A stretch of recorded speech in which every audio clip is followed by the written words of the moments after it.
They say revenge burns hotter than love. But at Love and Scar Stories, we've learned love is what survives the fire. Today's story follows Cole Rourke, a man carrying old scars, and May Calder, a woman who thought hope was behind her. In the lonely mountains of the Old West, everything began with a wooden horse and a promise that refused to die.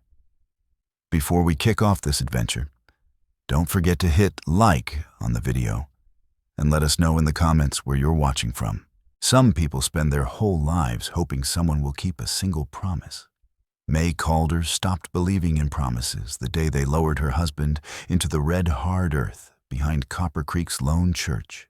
She had heard too many last words whispered by dying men in her small clinic to put faith in talk. Words didn't seal broken roofs, and they sure didn't mend a woman's heart. That night, as lamplight flickered over folded bandages and glass bottles, Cole Rourke filled her doorway like a ridgeline stepping indoors. The quiet cowboy who lived among the high slopes, who broke horses no one else dared touch, had never spoken more than a polite nod in town. But now he stood bareheaded, hat gripped in scarred hands, and said 6 words that shifted the ground beneath her feet. "I'll build you a home. You give me a family." Any other man might have earned a laugh for such blunt terms. But there was no boasting in Cole's gray eyes. Only resolve, solid and unflinching. May felt it then, the weight of a man who didn't waste breath on lies. What drove a man like that to offer everything to a woman the town believed had nothing left? Morning light later stretched long shadows across Copper Creek's dust-choked main street. Weathered storefronts leaned under the sun like tired sentries guarding a losing fight. May stepped out from the narrow room behind Murphy's saloon she called a clinic, her boots crunching on ground that hadn't known honest rain in 2 summers. The space had once been a storage room, just wide enough for 2 cots and a battered table where she kept her medicines. The walls still carried the stink of whiskey and smoke, but it was the only place Murphy would rent to a widow long on mercy and short on coin. Through the thin partition came the low murmur of early drinkers chasing relief at the bottom of cheap bottles. May brushed her thumb over the plain gold band on her finger, a habit she hadn't broken in 3 years. The ring caught the light, heavy with memories. She'd married Jonah Pike at 22, dreaming of a family they'd carve out of this harsh land. Fever took him before those dreams ever learned to breathe, and left her barren and alone in a place that counted a woman's worth by the children she carried. "Morning, May." Lila Moore stepped out the saloon's back door with a steaming tin cup. The woman had come to Copper Creek years ago with enough money to buy the whole street outright, though she never said how. Folks had talked at first. Then they tasted her honest whiskey and learned her cards played fair. That mattered more than whispers. May took the coffee. "Any trouble last night?" "Nothing a shotgun and a hard look couldn't settle," Lila said, a dry smile touching her eyes. "Though we did have someone asking about you." May's stomach tightened. "Who?" "Cole Rourke." The name settled between them like distant thunder. Everyone knew Cole, the mountain man who rode in twice a year, paid in clean silver, and vanished back into the high country. Some said he was running from ghosts. Others claimed he preferred horses to people. "What did he want?" May asked, keeping her voice level. Lila shook her head. "Didn't say. He only asked when you'd be working, then walked off as quietly as he arrived."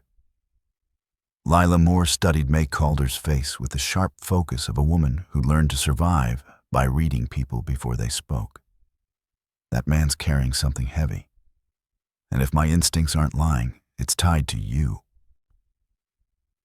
May barely had time to answer before raised voices echoed from the direction of the general store. Old Pete stood squared off against a stranger dressed too clean for a town choking on dust. His hands were soft, his boots barely scuffed, and his voice carried the easy authority of a man used to getting his way. "This drought's got the whole territory by the throat," the stranger said smoothly. "Smart folks are selling while land still holds value. I'm offering fair prices. Ain't interested," Pete shot back, jaw set. "This ground's been in my family near 30 years. 30 years of scraping by from the look of it." The man's smile never wavered, but something hard lived beneath it. "Name's Samuel Garrett. I represent interests with the vision to turn places like this into something prosperous. All it takes is cooperation." May exchanged a look with Lila. They both recognized the breed. Men who arrived polished and smiling, then left towns hollowed out and families broken.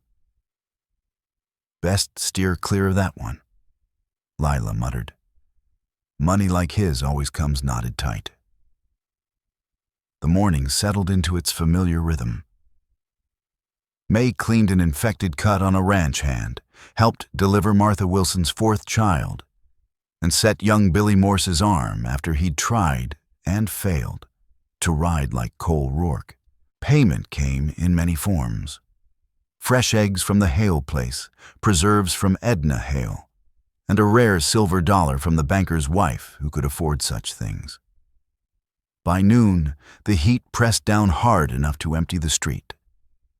May was sorting bottles when the slow, deliberate sound of heavy boots climbed the steps outside. The door opened, and Cole Rourke had to lower his head to step inside. In full daylight, he seemed even larger than memory allowed. His shoulders crowded the doorway, his movements controlled, measured, like a man who understood exactly how much force he carried. Dark hair brushed his collar, bound back with a strip of leather, his skin browned deep by sun and wind. But it was his hands that held her gaze. Scarred, calloused, yet cradling his hat as if it were something fragile. "Ma'am," he said. His voice was low, roughened by long stretches of silence. "Hope I'm not interrupting." "Not at all," May replied, setting down the bottle. Her voice felt smaller standing before him. "Are you hurt? Sick?" He shook his head, gray eyes steady on hers. "Came to apologize for last night. Spoke too plain."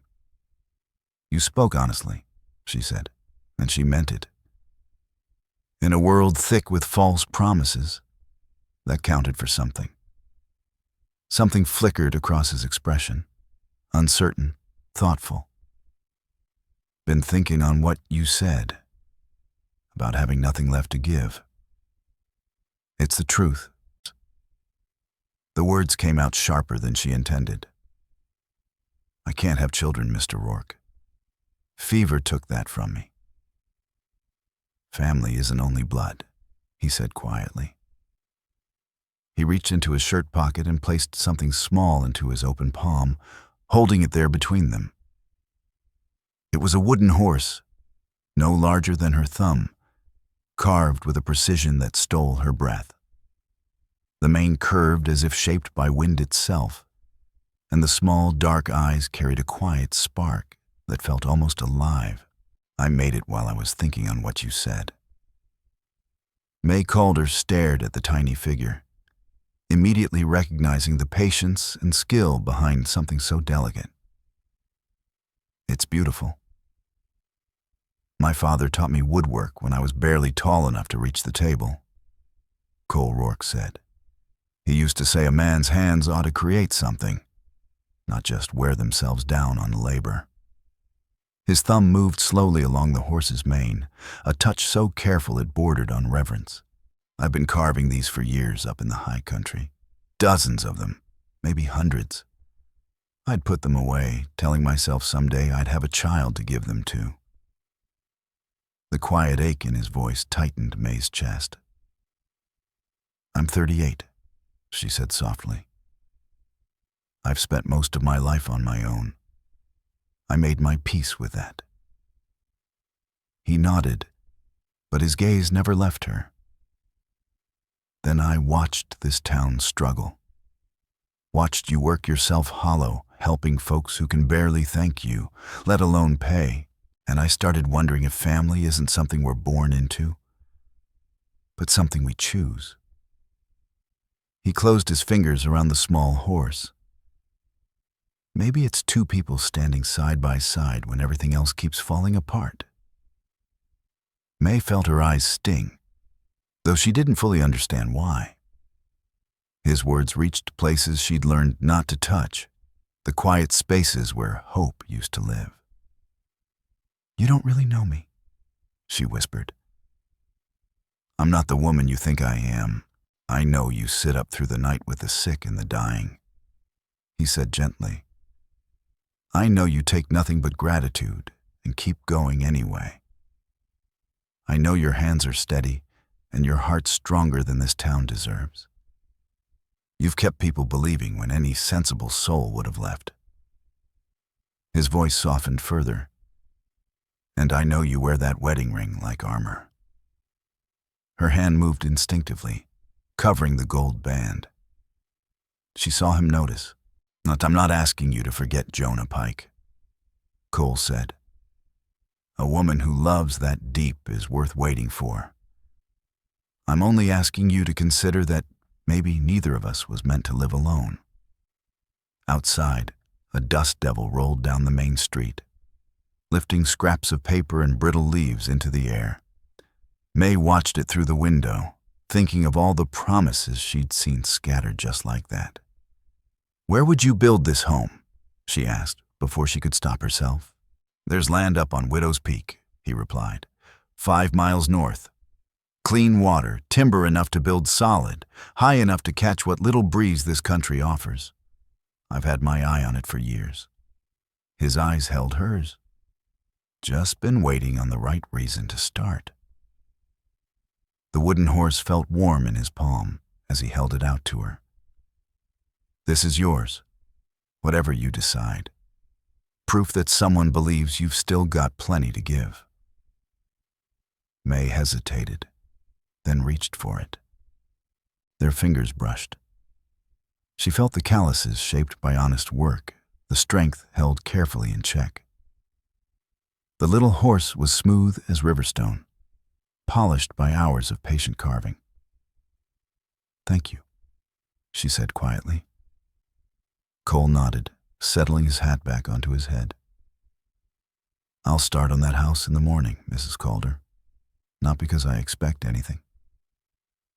He paused at the doorway. A promise made is a debt owed.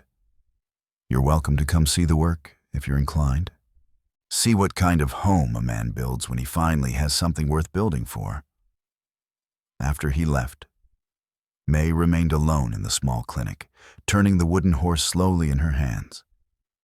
She could see the hours etched into every curve, the care shaped into something meant not to be kept, but given away. For the first time in 3 years, May Calder let herself wonder what it might feel like to trust a promise again. Outside, the sun hammered Copper Creek's dirt streets, but something subtle had shifted beneath the heat. Change was coming, steady and unavoidable as the turning seasons, and May found herself caught between the hard safety of solitude and the frightening pull of hope. 3 days after Cole Rourke's visit, May saddled the aging mare she kept behind the clinic and headed toward Widow's Peak. She told herself it was only for the cool morning air, nothing more. Still, the small wooden horse tucked in her pocket seemed to thrum with every step the mare took. The trail climbed through scrub oak and juniper, winding past stone outcrops that had watched over the valley longer than memory. When she crested the final ridge, May reined in sharply. Below her, in a natural clearing ringed by tall pines, Cole was setting the foundation of a house. He had chosen the land with care. A clear spring bubbled up between the rocks, feeding a narrow creek that would run even in the driest months. The clearing faced east to catch the morning sun, while the trees promised shade when the afternoon heat turned cruel. It was the kind of place that whispered of home without needing walls to say it. Cole looked up from his work, sweat catching the light on his broad shoulders. He'd stripped down to his undershirt and work trousers, arms thick with muscles shaped by years of breaking wild horses. A stack of cut stones lay beside him, each one shaped and fitted with the patience of a man who understood that what lay beneath mattered most. "Mrs. Calder," he said, straightening and reaching for his shirt. "Didn't expect to see you up here. But I wanted to see what kind of foundation a man lays for his promises," May replied, swinging down and tying her mare to a nearby pine. The land deed lay weighted by a stone on a makeshift table of planks stretched between two stumps. She caught sight of Cole's name written in careful script, along with boundaries and coordinates that made the dream his bylaw. "Figured I'd start where it counts," Cole said, gesturing to the stonework. "If the foundation isn't solid, nothing built on it lasts. My father taught me that. He learned it from his." May stepped closer, studying the clean lines where stone met stone. "How long will it take? Done right?" He knelt again, easing another stone into place. "Most of a year if I'm working alone. Faster with help, but I'm not rushing this. A house thrown up too quick usually comes down with the first hard wind." The sound of hoofbeats cut through the quiet. Samuel Garrett rode into the clearing on a well-bred bay, flanked by two men whose revolvers hung loose at their hips. His smile was polished and easy, but it never reached his eyes. "Well now," Garrett said, dismounting as his gaze swept over the foundation and the deed. "That's quite an undertaking." He looked to Cole. "Rourke, isn't it? I've heard a few things about you." "Mr. Garrett," Cole answered evenly. May noticed his hand drift closer to the hammer at his belt. "This is private land." "Of course, I wouldn't dream of causing trouble." Garrett's attention slid to May, lingering just a moment too long. "Mrs. Calder, good to see you again. I trust you're well." Something in his tone made her skin prickle. May held his gaze. "Well enough." "Excellent," Silas Crow said pleasantly. "I was just explaining to Mr. Rourke that I'm always interested in acquiring land with potential in this region. Widow's Peak, in particular, carries quite a history." "What kind of history?" May Calder asked, though something in her tightened at the question. Crow's smile widened. "Why, it's where Apache war parties once gathered before riding down into the valley. Some folks claim the spirits of fallen warriors still walk those ridges at night." He waved a hand lightly. "Of course, superstition. The real issue is far more practical: water rights and grazing access." "The water rights are clear on the deed," Cole Rourke said evenly. "Two are surveyed and properly recorded." "Deeds can be challenged, my friend," Crow replied, producing a folded document from his coat. "Especially when questions arise about the original survey. I've had my own men take a look. There appear to be discrepancies. Nothing that couldn't be settled amicably." A chill crept through May that had nothing to do with the mountain air. She had seen this before. Men like Crow using paperwork the way others used guns, grinding people down until giving in felt easier than standing firm. "The survey is sound," Cole said. "I had it verified by the territorial office before I bought the land." "Territorial offices make mistakes," Crow countered smoothly. "Clerks misfile records. Ink fades. I'd hate to see you pour all this effort into a foundation that may not be yours to build on." Of who one of Crow's men, Nell Rusk, eyes flat and empty. let his coat fall open just enough to reveal a silver-plated revolver. The motion looked casual, but the message was clear. On the other hand, Crow continued, I'm prepared to offer fair compensation. Twice what you paid, enough to buy a comfortable spread elsewhere and start fresh, free of legal trouble. Cole rose to his full height, and the clearing seemed to draw tight around them. I appreciate the offer, he said, but I'm not selling. Think carefully, Mr. Rourke, Crow said, his tone still mild. This territory can be dangerous for a man living alone. Accidents happen, fires start. His smile thinned. Even strong foundations can crack under unexpected pressure. The threat lingered like the scent of powder. May's hand drifted instinctively toward her medical bag, as if she could tend to the violence she felt gathering. I'll keep that in mind, Cole replied. His voice stayed calm, but tension bunched his shoulders. Crow swung back into his saddle, his men following. I do hope you'll reconsider, for everyone's sake. His gaze slid to May. Mrs. Calder, perhaps you can help your friend see the wisdom in accepting reasonable offers. A woman of experience knows how quickly circumstances change. When they rode off, the clearing felt fouled, as though something sour had been left behind. Cole stood still for a long moment, staring at the half-laid foundation. He'll come back, May said quietly. I know, Cole answered, lifting his hammer and weighing it in his hand. Men like him don't take no the first time. Then why not sell? May asked. Find another place. Start over somewhere safer. Cole Rourke turned to face her, and May Calder caught the look in his eyes.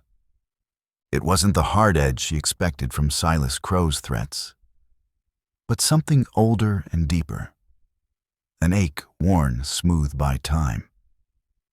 Because I spent too many years running from men like him, Cole said quietly. And because some things are worth standing for, even when the odds aren't kind. He motioned toward the stones set into the earth. This isn't only about land, Mrs. Calder.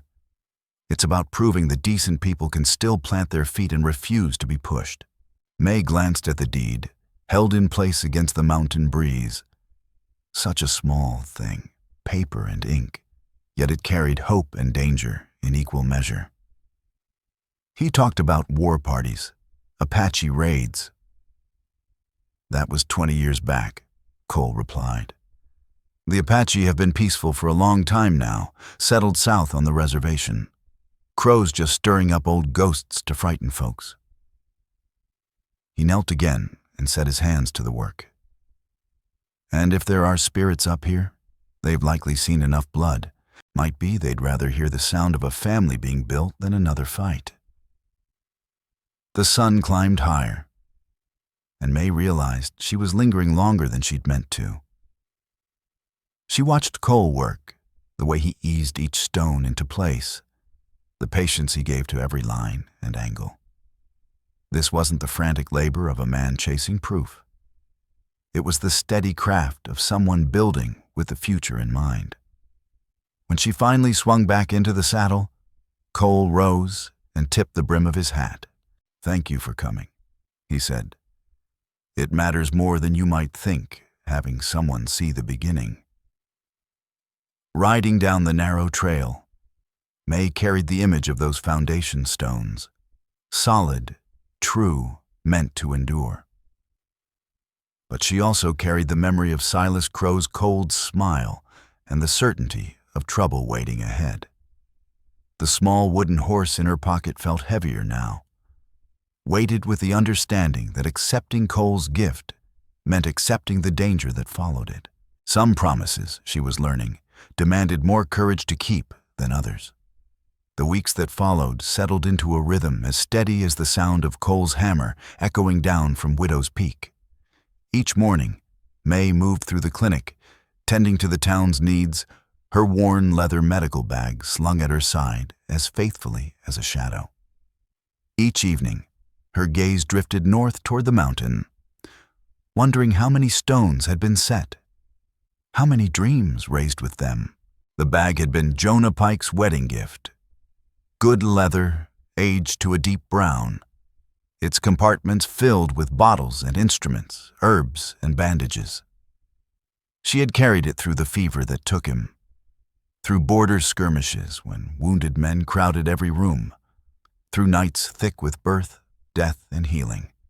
It had become part of her, as inseparable as the ring on her finger. "You're distracted," Lila Moore remarked one afternoon, watching May rearrange her supplies for the third time. "That bag's been sorted more this week than a gambler's deck." "I'm being thorough," May replied without looking up, lining up bottles of laudanum and carbolic acid. "Order saves lives." "Ah," Lila said, pouring herself coffee from the pot warming on the stove. "And it has nothing to do with a certain cowboy who's been leaving wildflowers at your door." May's hands stilled. It was true. Cole had taken to leaving small bundles by the clinic. Mountain lupin, Indian paintbrush, wild roses tough enough to survive the harsh ground. Never a note, never a word. Just quiet offerings that brought color into her days and softened the edges of her work. "He's only being kind," May Calder said at last. Nothing more.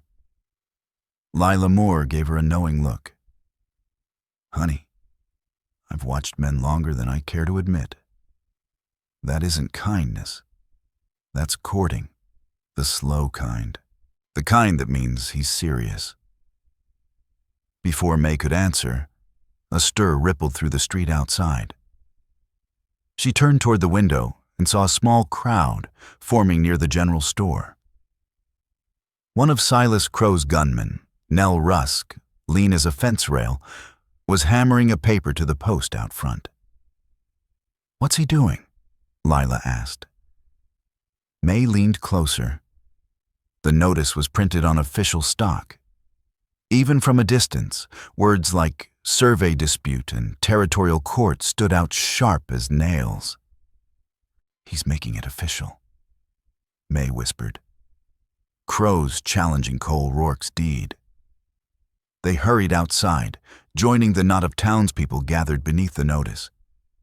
The language was thick with legal terms meant to confuse, but the message beneath it was plain. Silas Crow was claiming prior rights to the land on Widow's Peak, alleging errors in the original territorial survey. "That's a load of nonsense," muttered Orrin Hale from the doorway of the store. "That land's been open for 5 years. If Crow had a claim, why wait until now?" Nell Rusk's pale eyes fixed on him. "Mr. Crow doesn't appreciate his lawful rights being questioned by folks who aren't qualified to understand them." "I know a land grab when I see one," Orrin shot back, his weathered face flushing red. Nell's hand drifted to the butt of his revolver. The movement was casual, but deliberate enough to send most of the crowd edging backward. Only Orrin held his ground, shaking with anger but refusing to step aside. "That's enough," May said sharply, moving between them, her medical bag clutched in both hands. "Nell, if you've got business here, conduct it without violence. Orrin, no piece of paper is worth getting shot over." Nell studied her with eyes as flat as riverstone. "You must be the widow who's been keeping company with Rourke." "I'm the woman who tends this town's wounds," May replied evenly. "Don't make me add you to the list." Something flickered across his face. Not fear, but calculation.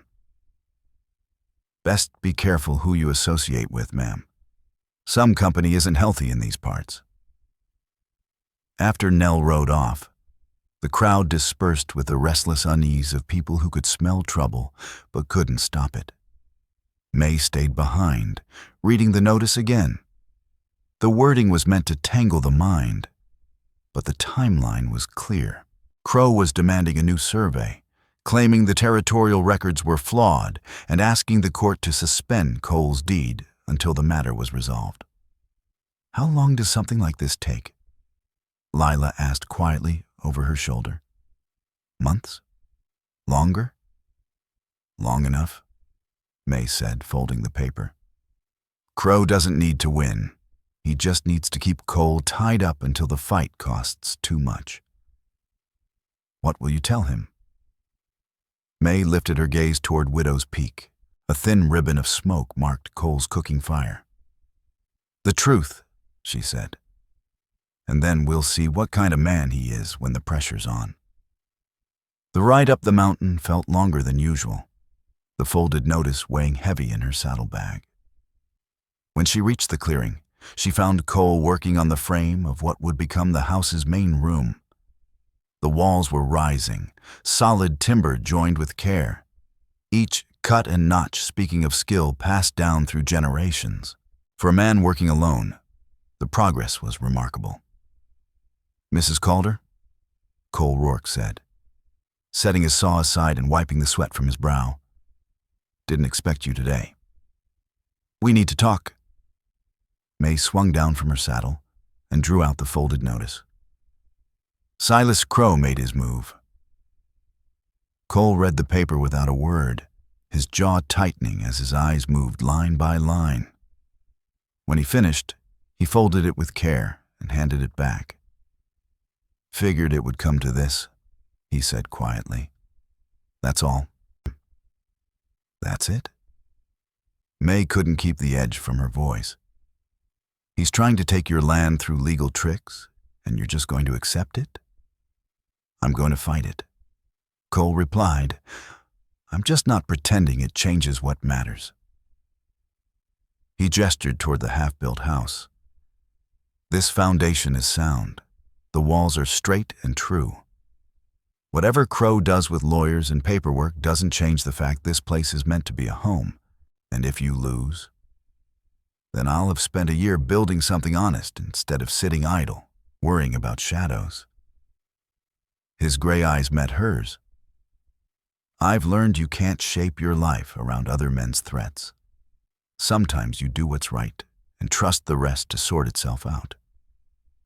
May studied him, the way he faced the risk of ruin with the same steady focus he brought to fitting timber joints.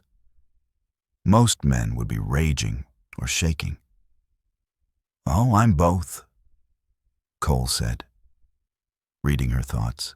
"But fear and fury don't raise houses or win cases." He picked up a length of lumber, running his palm along the grain. "My father used to say a man shows himself best when storm clouds roll in. Anyone can stand tall in clear weather." "What if Crow doesn't stop at court filings?" May asked. Nell Rusk made it clear they're willing to push harder.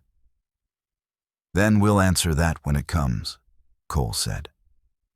"I won't let the threat of violence stop me from building something good." He looked at her then, and something unguarded showed through. "Unless you think I should. If being tied to me puts you in danger."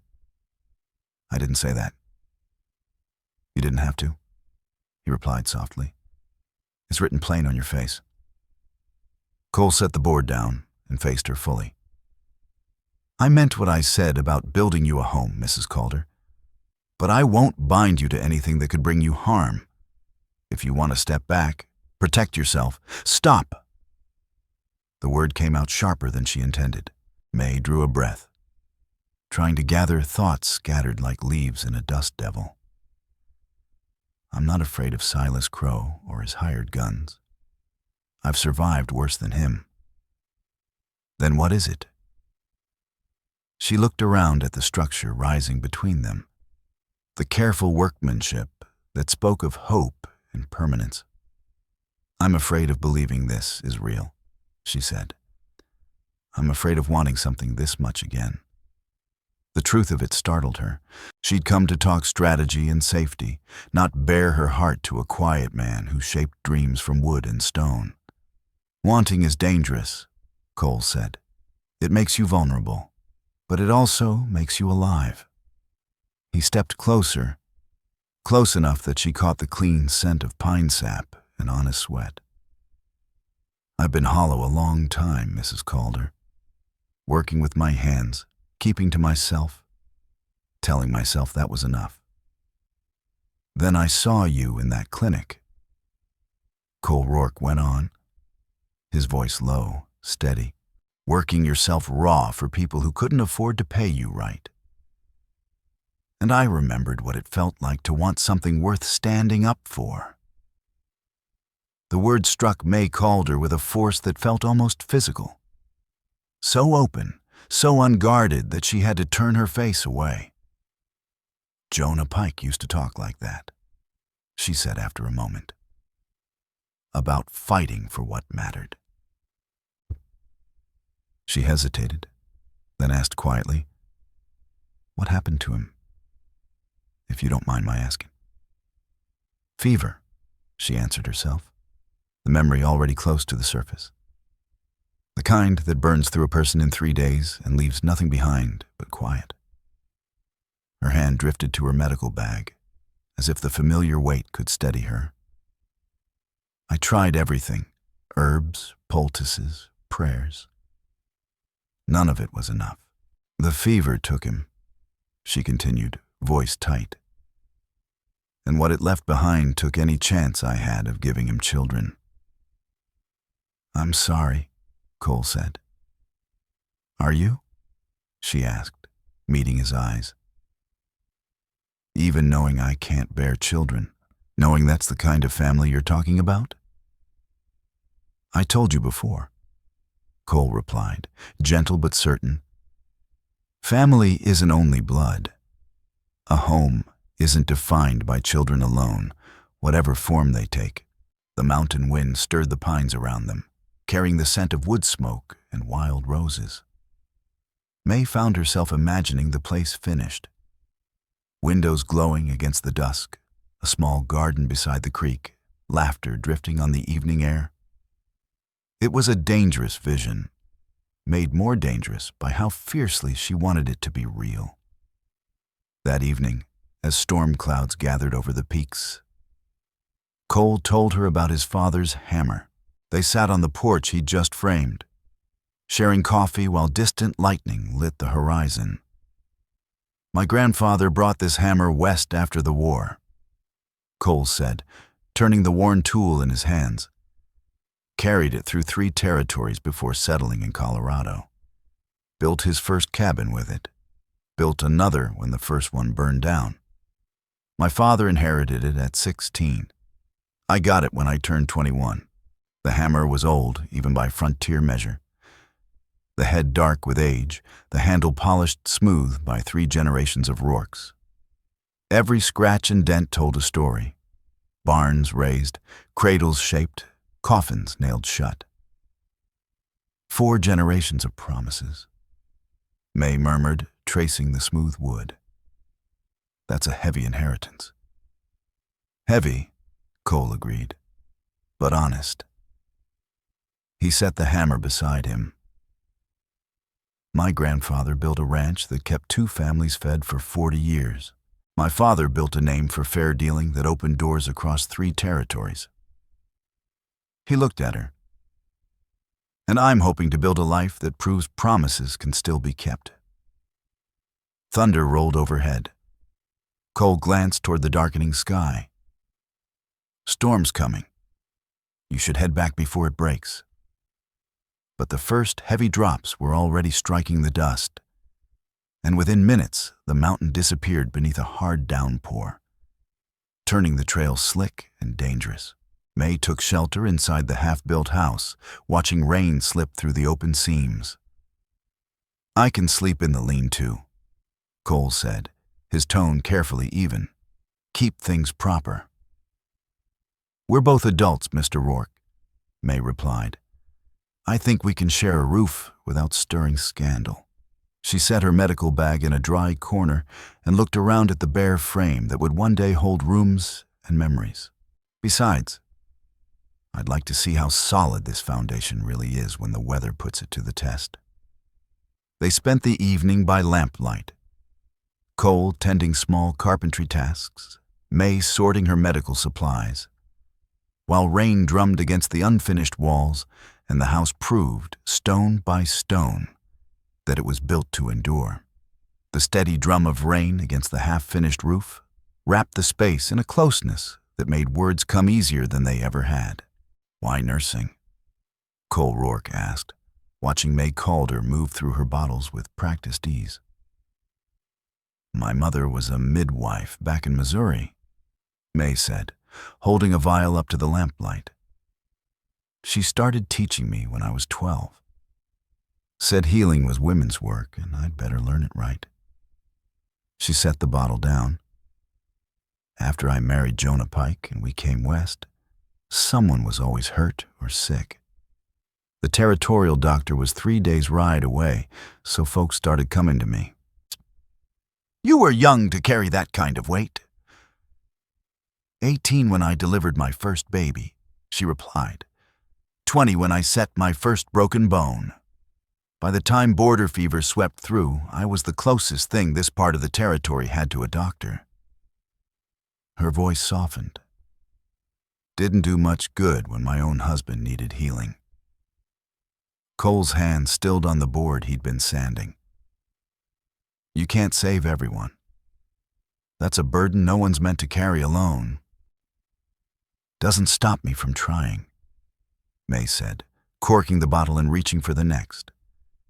"Every life I lose feels like a failure. Every life I save feels like borrowed time. That's a hard way to live. It's the only way I know." Outside, the storm strengthened. Wind howled through the pines, rain striking the roof with growing force. Inside the unfinished walls, they stayed dry and sheltered. Beneath their boots, the foundation held firm, unmoved by the soaked earth. "Tell me about your family," May said after a moment. "Before the hammer. Before the ranch." Cole's gaze drifted. "I had a wife once. Sarah, not the same woman as your friend." He paused. "Met her in Colorado when I was 25. She was a school teacher. Prettiest woman I ever saw. We married after 6 months. Her father said it was too fast." "What happened?" "Childbirth," he said quietly. "The baby too." The words were flat, but May saw the old hurt in his eyes. "The midwife said sometimes it just happens. Nothing anyone could have done." "I'm sorry." "It was a long time ago," Cole said, picking up the sandpaper again. "Took years to stop blaming myself. Longer to stop blaming God. I spent the next decade drifting, breaking horses for other men, telling myself I was fine alone." "What changed?" "Time," he said. "Mostly. And watching you in that clinic, saving people others had already given up on. It reminded me that some promises are worth the risk." Lightning split the sky, briefly lighting the bare frame of the house. In that stark flash, May could almost see what it would become. Warm painted walls, furniture placed for comfort instead of need, laughter filling rooms built with care. "I can't have children," she said softly. The fever left damage that made it impossible. "I know," Cole said. "You told me. But you talk about family like it's still within reach." He set the sandpaper aside and met her eyes. "This territory's full of orphaned children, kids whose parents died in raids or fever or just the hard grind of frontier life. Most of them grow up learning how to survive instead of how to live." May studied him. "You're talking about taking in orphans." "I'm talking about giving love to children who need it," Cole replied. "Whether they're born to us or not. Building a home where broken souls could find their way back to something better." Cole Rourke's voice steadied as he spoke, conviction settling into every word. "Blood doesn't make a family," Choice does. Commitment does. Standing by someone when the storms come. Thunder cracked overhead, close enough to rattle the beams, as if the mountain itself were answering him. Yet beneath their boots, the foundation did not shift. The frame around them stood firm despite its unfinished state. "You make it sound simple," May Calder said quietly. "Simple, not easy," Cole replied. "Nothing worth building ever was." He stepped closer, and in the lamplight, May saw the lines carved deep into his weathered face. The scars earned through years of hard living. "I've been alone long enough to know the difference between peace and the kind of loneliness that hollows a man out. I'd rather risk my heart on something real than spend my life hiding from disappointment." A sudden gust tore at the loose edge of the roof tarp, snapping it sharp as a gunshot. Cole moved fast, securing it with sure, practiced motions despite the storm's fury.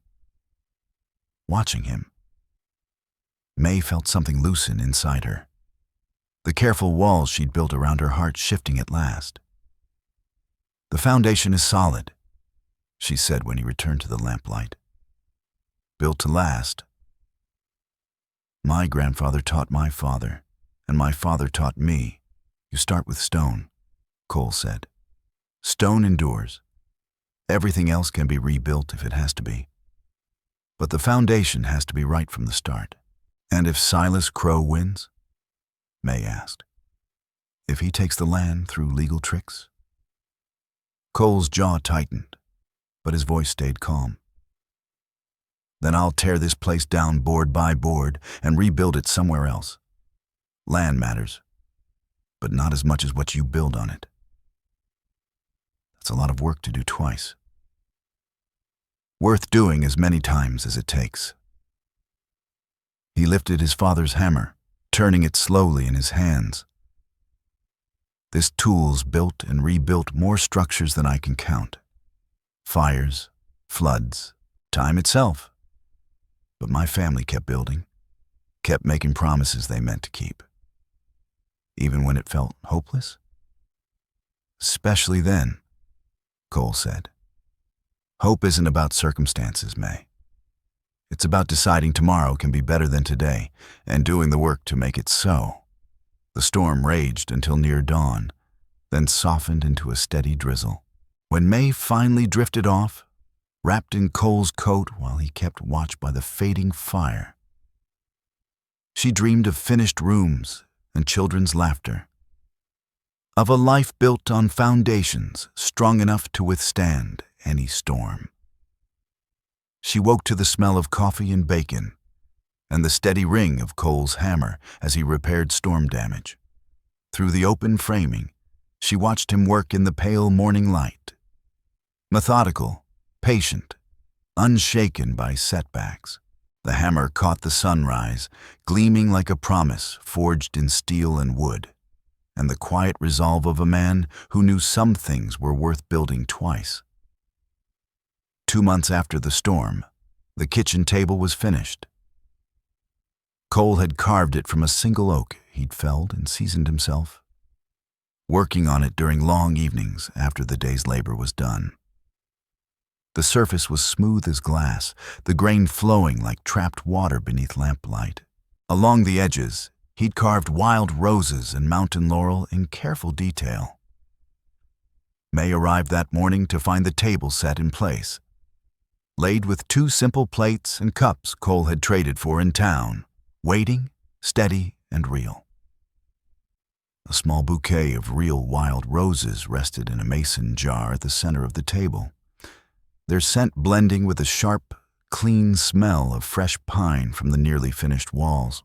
"Figured we ought to have a proper place to share meals," Cole Rourke said, a hint of shy pride in his voice.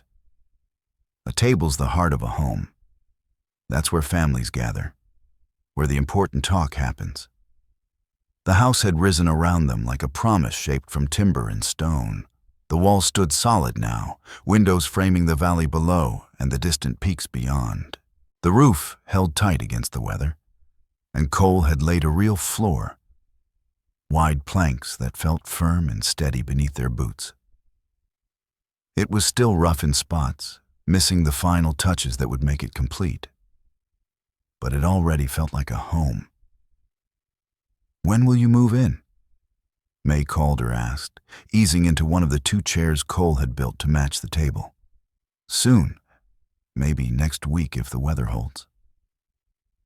Cole poured coffee from a pot warming near the fire. "Been looking forward to sleeping under a roof I built with my own hands." They'd slipped into a rhythm these past weeks, sharing breakfast at the table, planning the day ahead.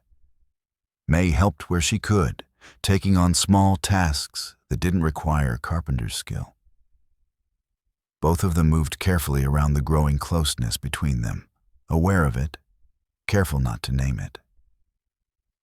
"Silas Crow has been quiet lately," May said, unable to keep the worry from her voice. "Too quiet." "Nell Rusk was in town yesterday," she went on, asking questions about water rights and mineral claims. "Lila Moore said he spent 2 hours at the territorial office, digging through old records." Cole's expression hardened. "He's building a case, gathering whatever he can for the next legal strike." "Or looking for other ways to squeeze you," May said softly. She'd heard the stories. Accidents that weren't accidents, fires and floods, and bad luck that seemed to follow anyone who crossed Crow.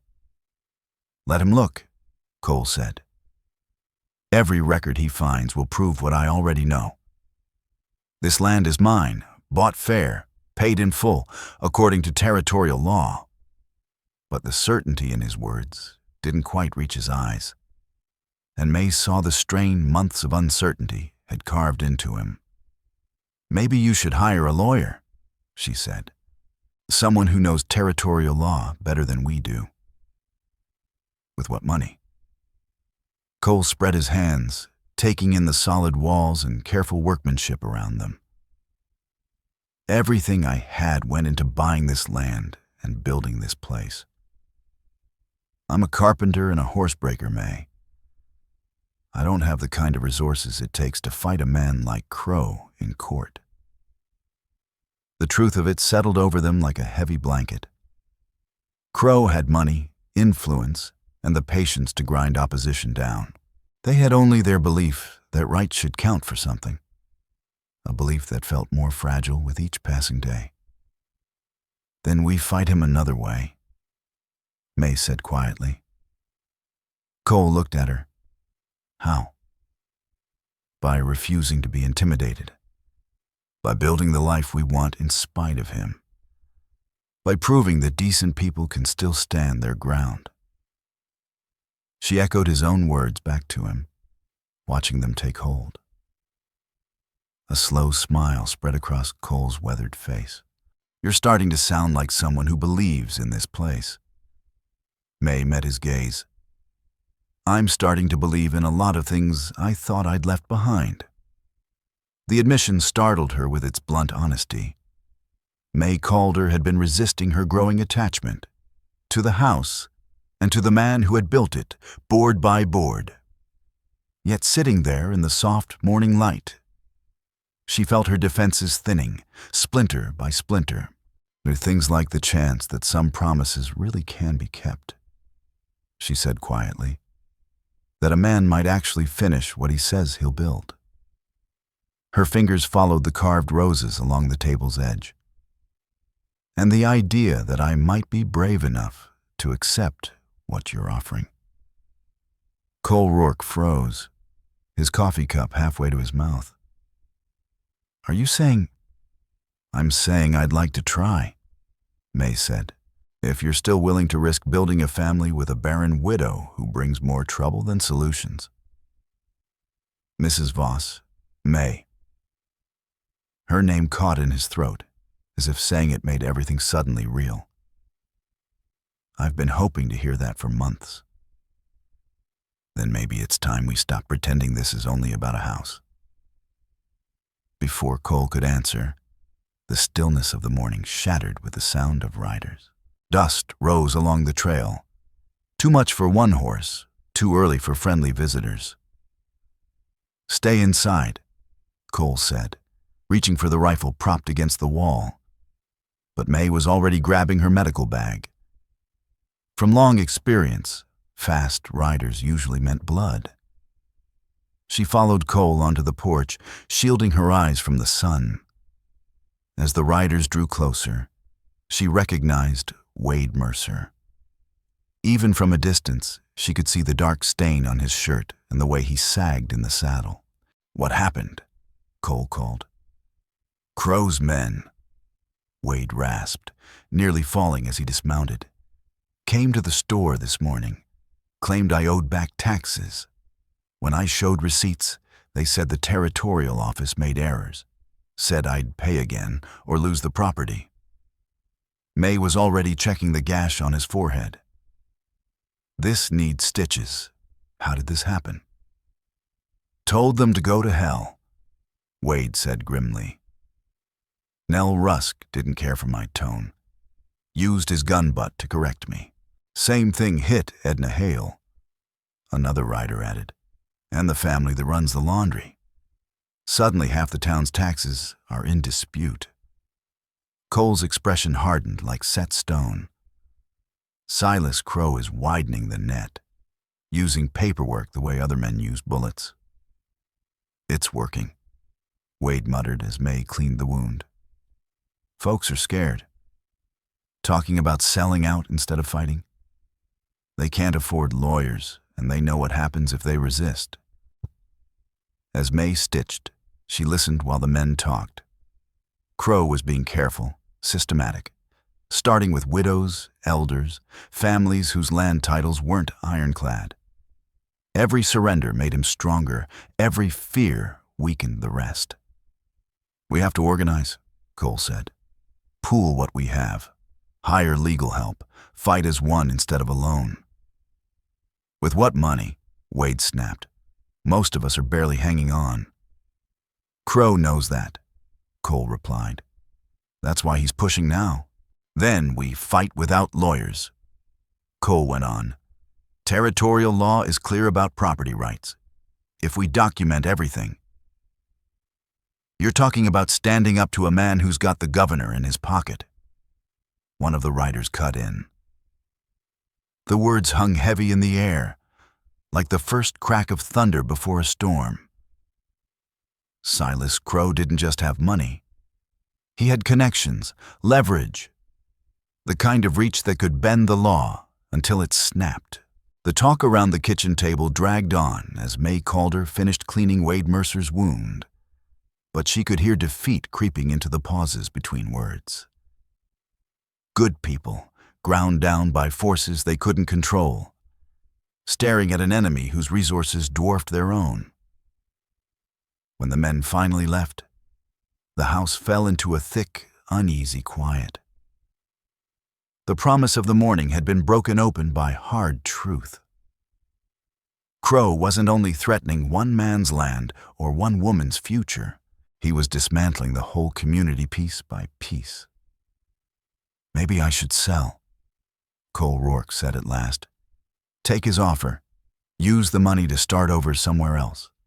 That way the rest of you won't be caught in the crossfire." "Is that what you want?" May asked. Her voice stayed level, though her pulse hammered. "What I want doesn't matter if holding on to it ruins innocent people. It matters to me." She reached across the table, covering his hand with hers. "This morning, I told you I was ready to try, really try building something together. That wasn't a promise made only if things stayed easy." Cole's fingers closed around hers, rough with months of honest work. "It's not just about us anymore. Crow's using our fight to hurt everyone else. Then we make sure no one faces him alone." May's mind was already moving. Lila Moore knows people all over the territory. Wade's been here longer than anyone. He knows who can be trusted And Edna Hale's boys have been itching to stand up for something since their father died. You're talking about open resistance. I'm talking about what you said yourself, May replied softly. About proving decent people can still make a stand. She squeezed his hand. This table, this house, what we're building here isn't only ours. It's proof. Proof that ordinary folks can choose to build instead of tear down, to create instead of destroy. Outside, clouds were gathering again over the mountains. But inside the kitchen, at the table Cole had carved with his own hands, May felt something she hadn't known in years. The fierce joy of having something worth fighting for. If we do this, Cole said slowly, there's no turning back. Crow won't stop with papers and courts. It'll get ugly. Then we make sure we're ready for ugly. May let go of his hand and reached for her medical bag. First thing, we make sure everyone in town knows they're not alone, that there are people willing to stand with them. She looked around the room. The house was no longer just shelter. It had become a signal fire in a place where hope was scarce. And second, she said quietly, we finish what we started.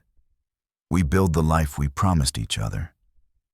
And we build it loudly enough that everyone can see what's possible when good people refuse to give up. The carved roses along the table's edge caught the fading light, their delicate lines a testament to patience and care in a world too often ruled by force. Whatever came next, they would face it together. At this table, in this house, on foundations strong enough to weather any storm. Pressed carefully between the pages of May's medical journal lay a single wildflower, its petals still holding a ghost of purple. She'd found it beside the spring 3 weeks after moving in. The first larkspur to bloom in the small garden behind the kitchen.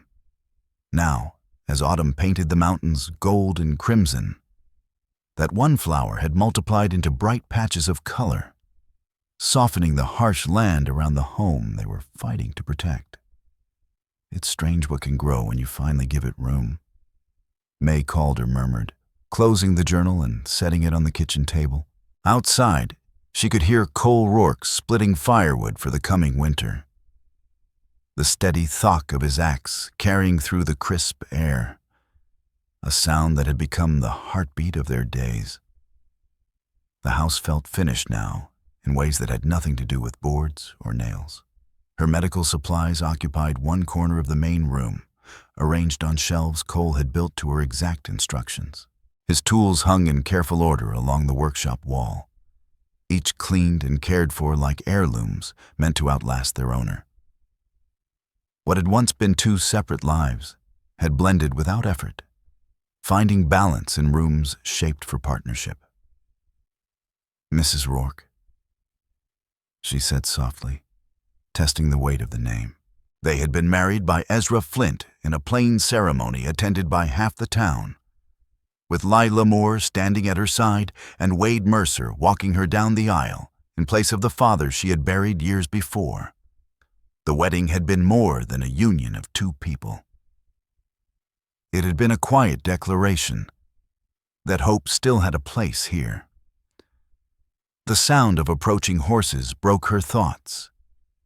These days, unexpected riders set her nerves on edge, but she recognized the easy rhythm of familiar mounts. Lila rode into the yard with young Billy Morse, both of them grinning like people carrying news too big to hold. "May," Lila called as she swung down. "You'll want to hear this." Cole came out from the woodshed, axe still in hand, as they gathered on the porch. Billy bounced on his heels, barely able to keep still. "Tell them," Lila prompted. "I was fishing down by Miller's Creek yesterday," Billy began, words tumbling over each other. "You know that old cabin where the hermit used to live? I saw Nell Rusk and two other men digging around it, shovels, picks, like they were hunting for something buried. Could be checking mineral rights, Cole said, though his eyes narrowed. That's what I thought. Billy rushed on, until I heard them talking. Rusk was mad as a wet cat.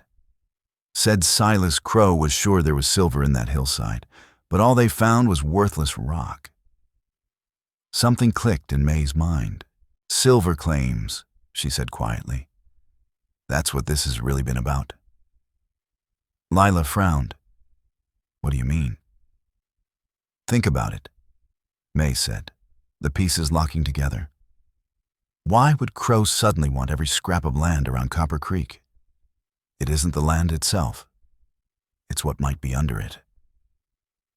Her voice gained strength as understanding settled in. He's buying claims based on some survey or mining report that points to silver deposits in this area. Cole set his axe aside, jaw tightening, which means he doesn't want our land just for us. He needs it to finish something bigger. But if there's no silver, Billy said, baffled, why keep pushing?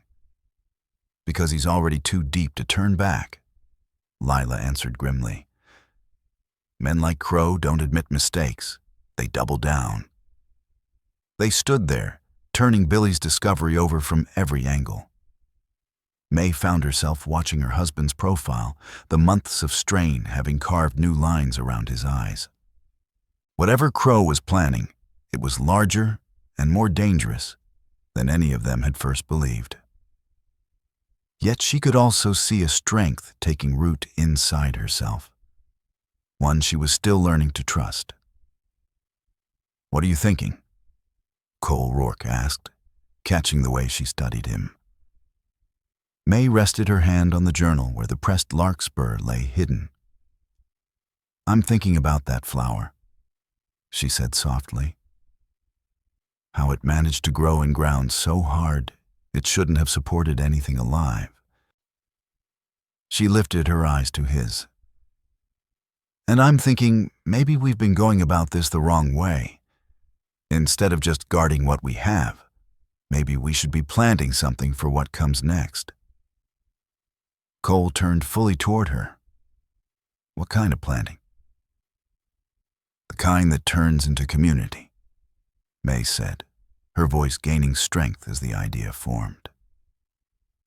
Something bigger than any one man like Silas Crow can tear down. He's counting on us being isolated, each family fighting alone so he can pick us off one by one. But what if we weren't alone? She continued. What if we were connected? You're talking about organizing the whole territory, Cole said slowly.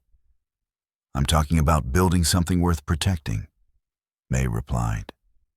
Not just individual homes, but a real community. A place where families can grow, children can learn, and neighbors actually look out for each other. Lila Moore leaned forward, eyes bright. What would that even look like? A school, for starters, May said. Lila, you've got enough gold to hire a proper teacher. There are kids all over this territory who've never held a book. Her vision sharpened as she spoke. A church people use for more than funerals, maybe even a real clinic, so folks don't have to risk dying on the road just to see a doctor. That's a lot of building, Cole said. You told me once a person's worth is measured by what they build that lasts longer than they do, May replied. What lasts longer than a community? What's stronger than people who choose to stand together? Billy, who had been listening in wide-eyed silence, nodded fiercely. My pa always said this place could be something special if folks stopped fighting each other. Your pa was right, Cole said quietly. The question is whether we're brave enough to try. That night, lying beside him and listening to the mountain wind whisper through the pines, May felt the presence of the pressed flower in her journal like a charm against despair.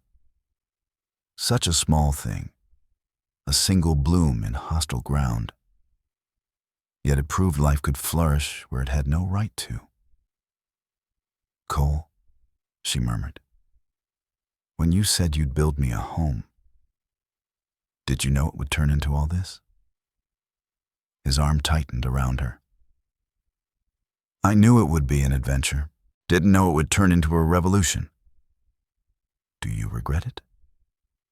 Regret finding the love of my life?" He said softly. "Regret learning that a quiet widow carries the heart of a warrior?"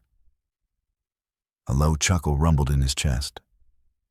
"The only thing I regret is not finding you sooner." Outside their window, the first snow of the season drifted down, dusting the garden where wildflowers had already proven beauty could survive in unlikely soil. Tomorrow would bring new challenges, new battles in their fight against those who tore down instead of building up.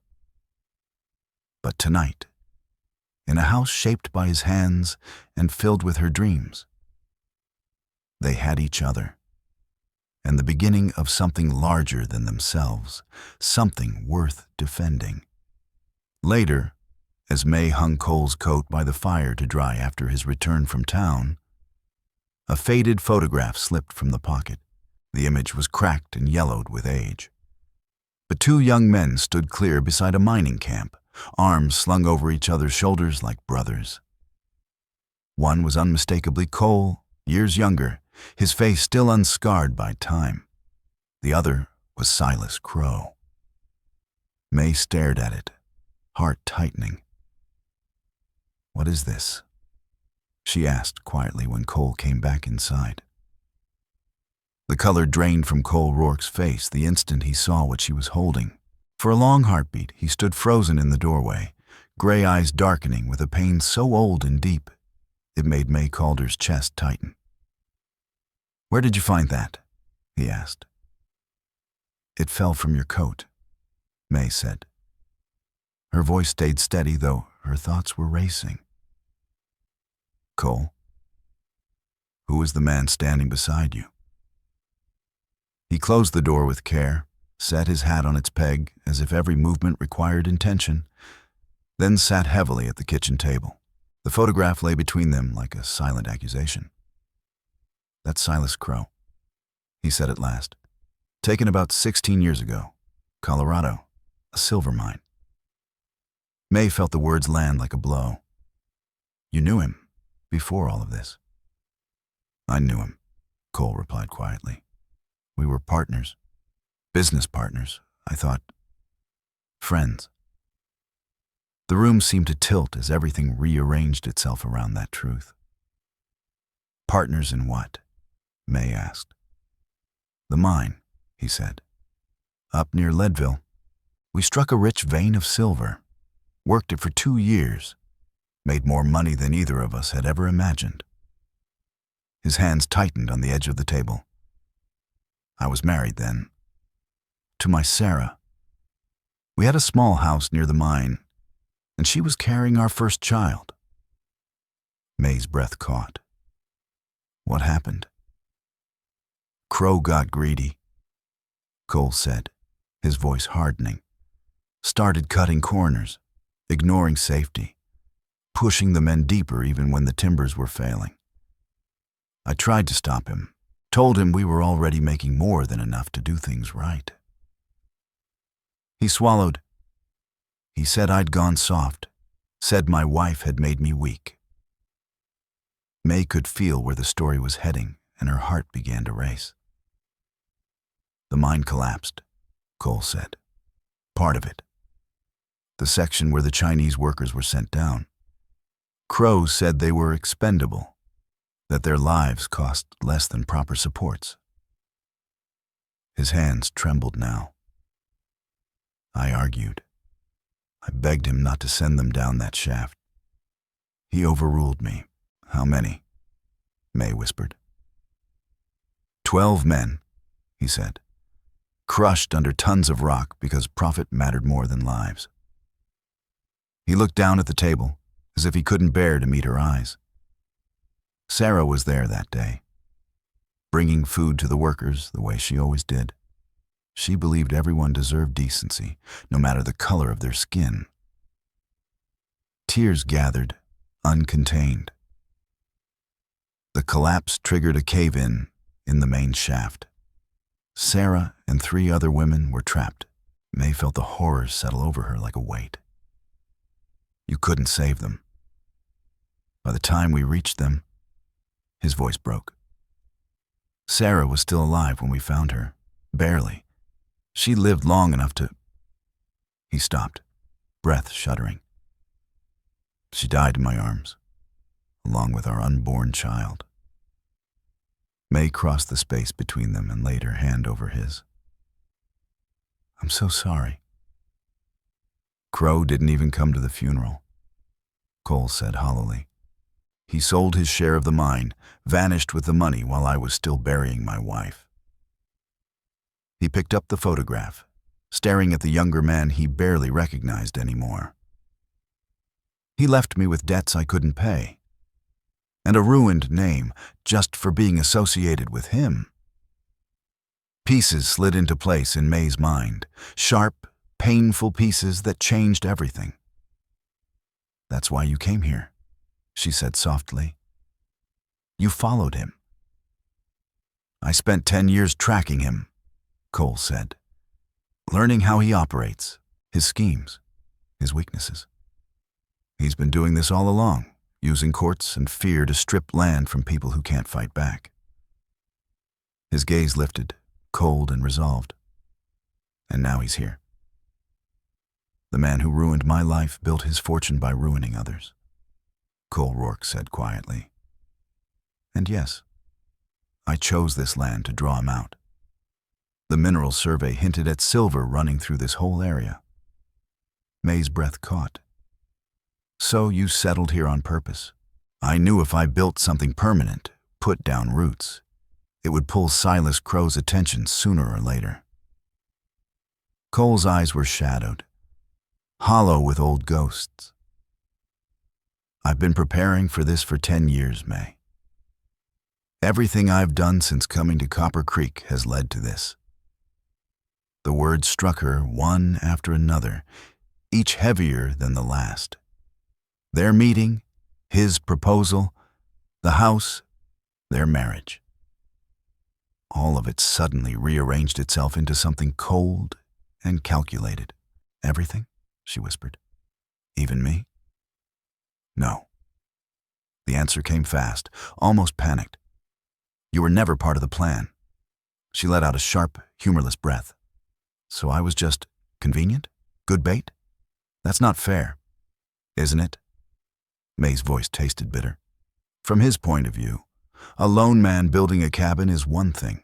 A man building a home for his wife, that's someone with something to lose. Someone he can threaten, someone he can break. Cole reached for her, but she stepped back, the distance between them suddenly vast. The sense of betrayal was suffocating. I love you, he said, desperate. Whatever else you believe that. I love you more than I ever thought I could after losing Sarah. May shook her head. Do you love me? Or the idea of me? The grieving widow who fit neatly into your long war with Crow? May, please. When were you going to tell me? She pressed. After Crow was destroyed? After you used our marriage the same way he used his power? She stood abruptly, the chair scraping hard against the floor. Or were you never going to tell me at all? I was going to explain everything once it was over, Cole said, once he couldn't hurt anyone else. Once you'd gotten what you wanted, May replied flatly. She grabbed her medical bag, movement sharp, controlled. Congratulations. Your plan worked. You made yourself vulnerable enough to lure him in, and you handed him the perfect weapon. Where are you going? Cole asked. Back to town, back to my clinic, back to a life that's actually mine, she said, without looking at him. Not this fantasy built around your need for revenge. If you leave now. What? She turned, pain blazing in her eyes. You'll lose your cover? Her voice broke despite her resolve. I spent 3 years teaching myself not to believe in promises. You made me believe again. Made me think someone was finally offering me something real. She swallowed hard. But this was never real, was it? Just another lie serving a greater truth. Our marriage is real? Cole insisted. What we built here is real. May shook her head slowly. We built a house on a foundation of lies. And houses like that don't last, no matter how carefully they're made. She walked out, leaving him alone at the kitchen table with the old photograph and the wreckage of everything they'd shared. Later, as she rode back toward town, the pressed wildflower in her journal felt like a cruel joke. Proof of how easily she'd believed beauty could grow in unforgiving ground. As she rode down the mountain trail with dusk closing in, May Calder understood something she hadn't wanted to admit before. Some flowers were never meant to bloom. Some promises weighed too much for the ground they were planted in. And some men carried so much unhealed pain that even when they tried to build something whole, they could only do it with fractured pieces. Behind her, the house stood in silhouette against the darkening sky. No longer a home, but a marker of the difference between love and need. Between choosing freely and being quietly maneuvered. Tomorrow would bring consequences. Silas Crow would sense weakness and press harder. The community would pay for Cole Rourke's deception. And she would once again have to relearn how to live without the fragile dream of belonging. For now, she rode toward town and forced herself not to picture the man she'd left behind, sitting alone in a house built for two people who might never find their way back to each other. The Iron Bell arrived 3 days later on a freight wagon, its bronze surface bright beneath a coat of trail dust. Cole had ordered it months earlier from a Denver foundry, intending it as a surprise for their first Christmas together. Now it served a different purpose entirely. He mounted it on a tall post beside the house, rigging a rope system that could carry its sound for miles. 1 ring for medical emergency, 2 for fire, 3 for immediate danger. It was an old frontier solution. Neighbors warning neighbors when trouble came. Planning to wake the whole territory? Lila Moore asked, watching him test the mechanism. She'd ridden up that morning with supplies and grim news from town. Something like that, Cole said, adjusting the tension. The bell rang out clear and sharp, echoing off the mountain walls. How is she? Hurt, angry, working herself to exhaustion, Lila said bluntly, treating every scrape and fever in Copper Creek. Her gaze hardened. You really ruined things, didn't you? I know. Do you? Lila shot back. Because it looks like you traded the best thing that ever happened to you for the chance to settle an old score. Cole set down his tools and faced her. Crow killed my wife, and 12 innocent men. He built his fortune on other people's suffering. You think I should just forget that? I think you should have trusted May enough to tell her the truth from the start. Lila said sharply. She isn't fragile. She survived things that would have broken most men. Her words cut deep. She could have handled your past. What she couldn't handle was being lied to. Silence settled between them. Cole had spent so long preparing for Crow that honesty had become collateral damage.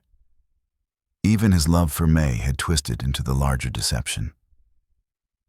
It's too late now, he said quietly. Is it? Lila challenged. Have you actually tried to talk to her? Really talk? She won't see me, won't read the letters. Cole looked down toward Copper Creek, smoke rising from chimneys of homes he would protect, whether they wanted his help or not. Maybe that's for the best. Why? Crow's planning something big. I can feel it. His jaw tightened. The farther she stays from me, the safer she'll be. You think he's coming here? I know he is. Nell Rusk had been watching the house for days, counting who came and went, measuring routines, noting every weakness. Silas Crow was done with patience. He wanted the land, and he was ready to take it by force. Lila Moore studied the place with new eyes. What had once been a home now looked like a fortress preparing for siege. Cole Rourke had spent the past week readying defenses, boarding windows facing the most likely approaches, stacking water and ammunition, clearing brush that could give attackers cover. When? Lila asked. Soon, Cole said evenly. He's been tightening the vise for months, pressuring people, cutting them off, making sure the territorial offices look the other way. His voice stayed calm, but tension pulled tight across his shoulders. The real question isn't when. It's whether anyone will stand with me when it starts. What about the people in town? Lila pressed. Pete, the Morrison boys, the families you've helped. They've got their own lives, Cole replied. I can't ask them to risk everything for a fight that was never meant to be theirs. The hell it isn't, Lila snapped. Steel rang in her voice, the same steel that had kept her standing in a world that never made room for women like her. Crow's been terrorizing everyone, using courts to steal land, threats to silence anyone who pushes back. You think that stops if he gets what he wants here? Cole had asked himself the same question. His original plan had been simple. Draw Crow out, finish it, then vanish back into the high country where he belonged. But the plan had grown teeth and roots. He'd built ties, formed bonds, become part of something larger than his own reckoning. He won't stop, Cole said at last. Men like Crow never know when they have enough. Even if he takes this place, he'll move on to the next town, the next families. Then this isn't about your past anymore, Lila said quietly. It's about everyone's future. Before Cole could answer, hoofbeats rolled into the yard, but not the kind he'd been expecting.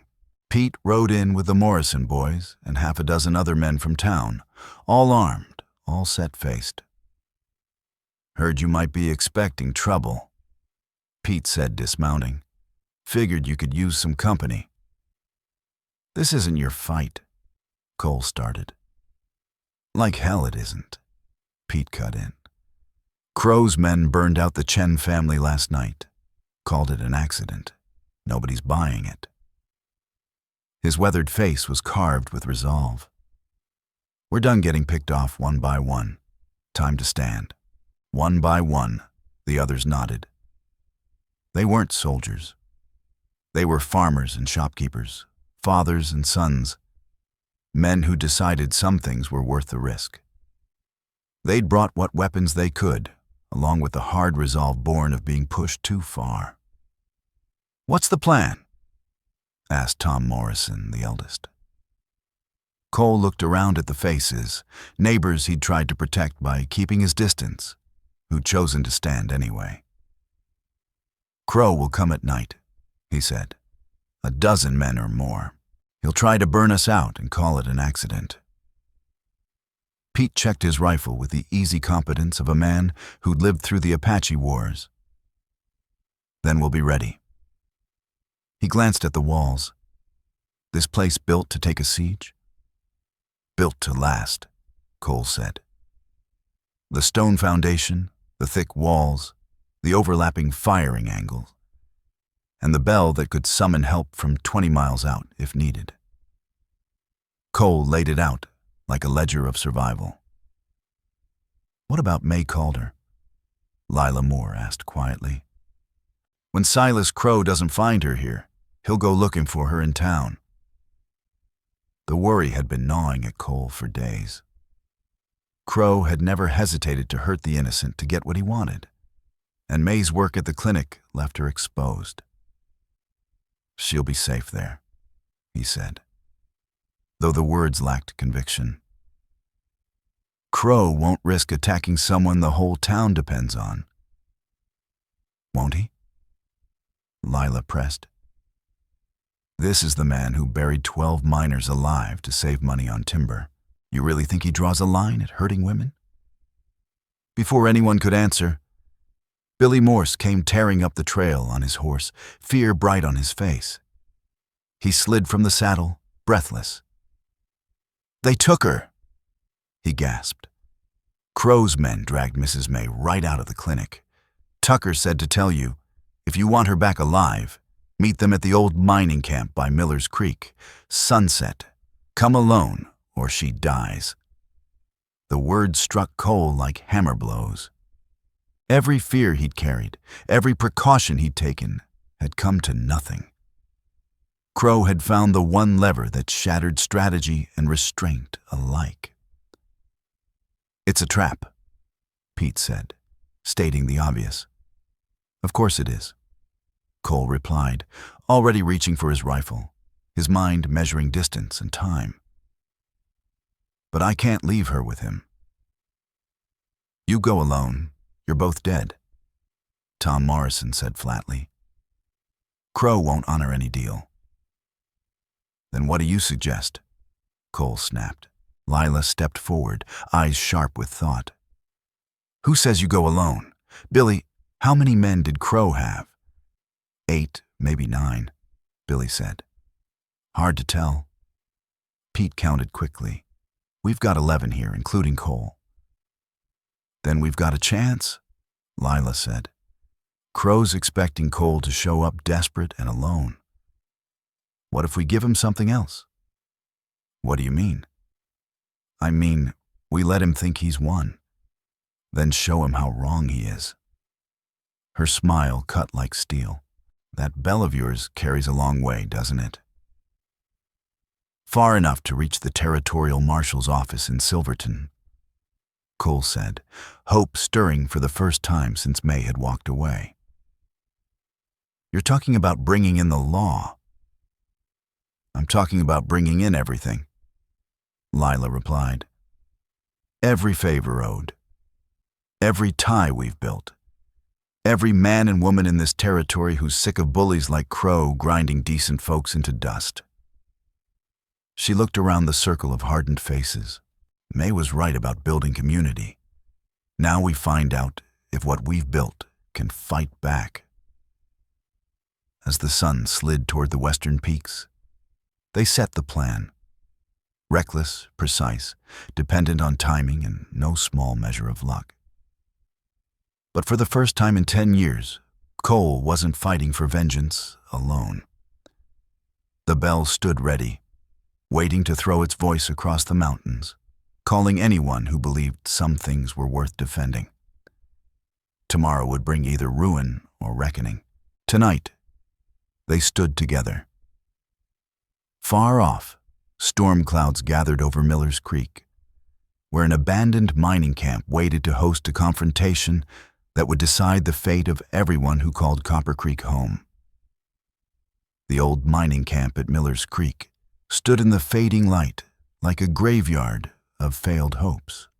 Collapsed shacks leaned into one another for balance, their empty windows staring out like lifeless eyes.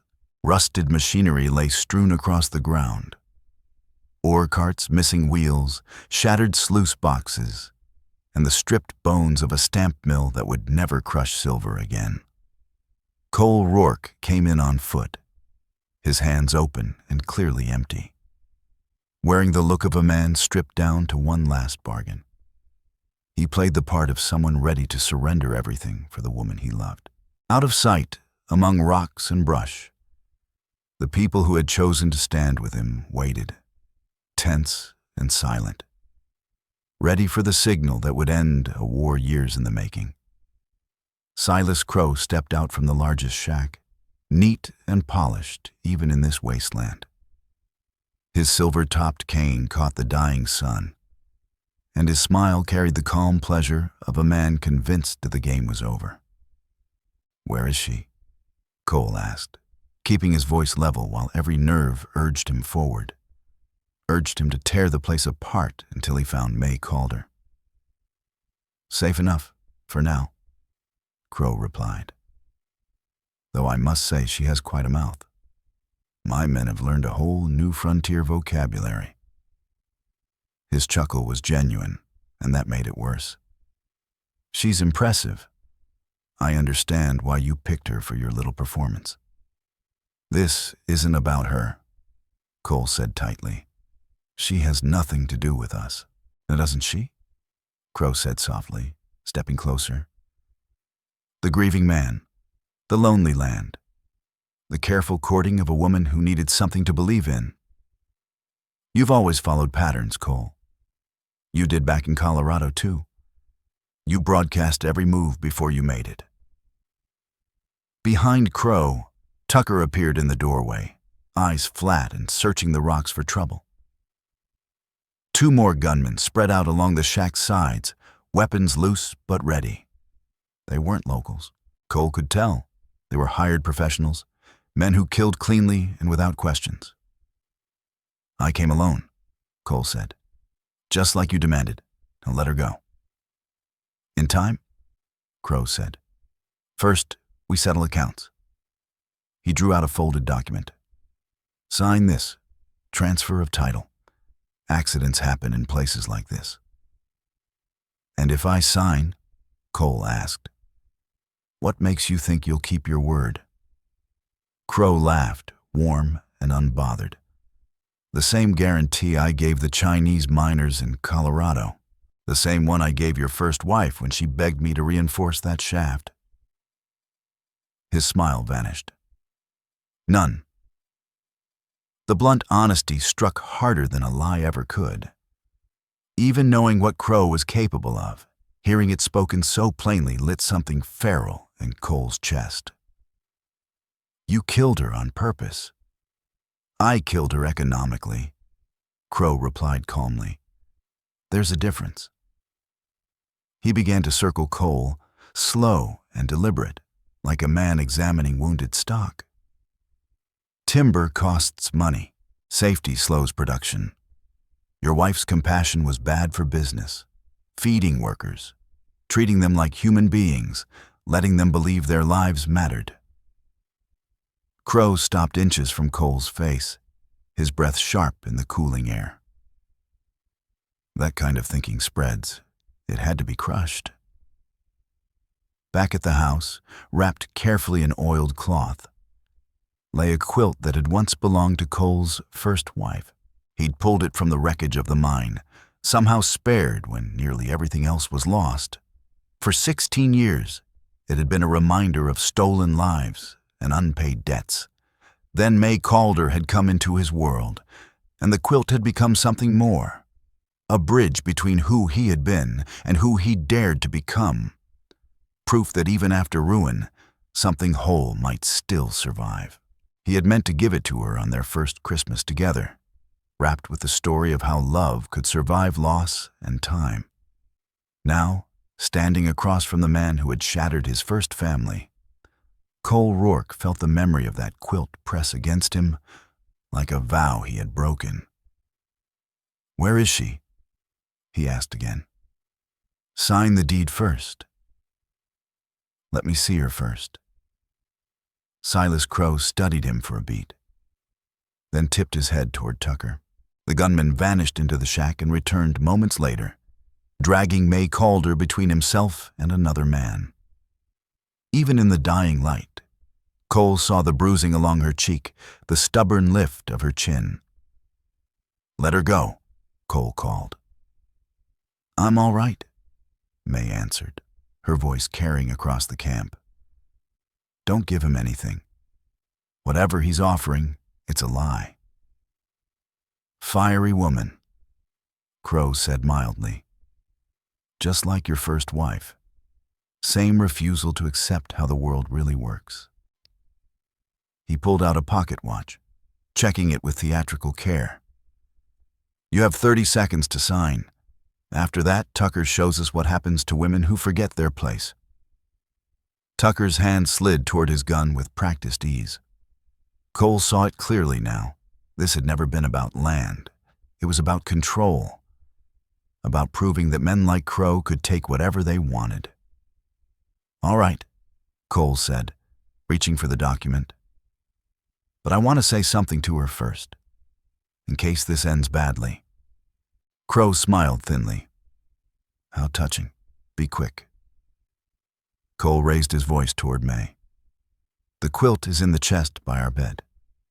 Your mother's quilt, the one you thought was gone. I was saving it for Christmas. To anyone else, it sounded like a farewell. May's eyes widened just a fraction. She understood.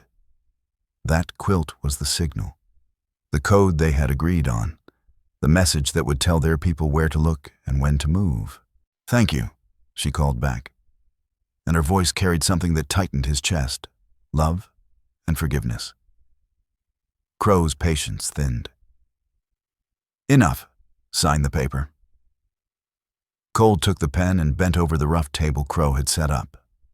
The deed covered everything, not just the land, but the house, the work, every piece of the life he had built. One problem with your plan, Cole said, straightening without signing. You assumed I came here to save her. He stepped back, his hand moving toward the gun hidden beneath his coat. She never needed saving. We came here to end this. The iron bell rang out across the mountains, sharp and unmistakable. Once, then again, and again. 3 rings. Danger. Call everyone. Crow's smile collapsed as the sound carried into the dark, followed by the growing thunder of hooves. Not a handful of riders, but many. Men coming from every direction, answering the call.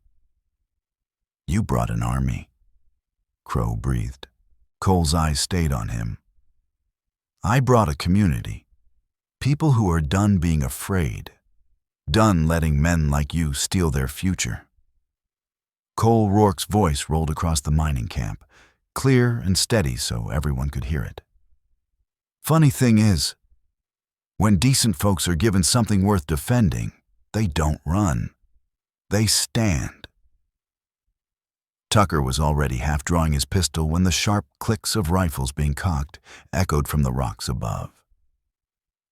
He froze. The hired gunman Silas Crow had brought with him realized it at the same moment. They were surrounded, outnumbered, and trapped inside a trap they hadn't seen coming.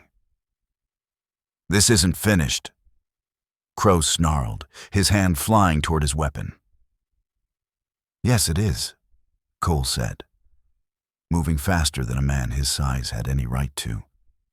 Sudden and violent as a mountain squall. Tucker fired, but the shot went wild. Pete's rifle cracked from the ridge, forcing the gunman to dive behind a rusted ore cart. Crow's men scattered, scrambling for cover among broken machinery and collapsed timbers. This wasn't the clean, brutal ending Crow had imagined. Rifle fire answered from the hills, controlled and deliberate. Tom Morrison and his brothers had sealed the only way out, while Lila Moore and young Billy held the high ground overlooking the entire camp. In the confusion, May Calder wrenched herself free. Using the hard-earned instincts of a woman who had handled pain and resistance all her life. A sharp kick took out the guard's knee, an elbow drove the air from his lungs, and he went down. May sprinted for the shelter of a fallen beam. May! Cole shouted, pinned behind a splintering table as bullets chewed through the wood.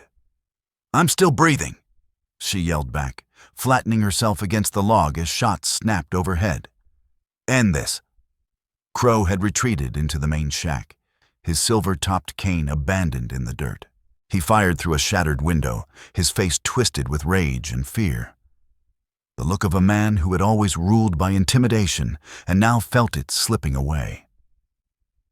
"This is insanity," he screamed. "I'm a legitimate businessman. I have rights."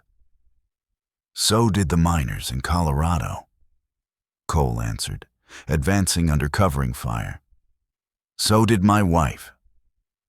Tucker bolted for the horses tied behind the shack. Lila's rifle cracked once. He didn't make it 10 steps before pitching forward into the dust, his gun skidding away into the dark. One by one, Crow's hired men dropped their weapons or were taken down, overwhelmed by neighbors fighting for their homes. When the last shot faded, silence settled heavy over the camp. Smoke curled from hot barrels, and small fires flickered where sparks had caught dry wood. Crow stumbled out of the shack with his hands raised. His once perfect clothes were torn and filthy, his silver hair loose, his confidence stripped away. "You can't just kill me," he rasped. "There are courts, due process."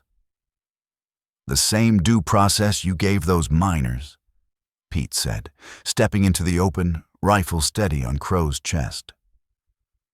"The same protections you gave families you chased off their land?" Another voice added.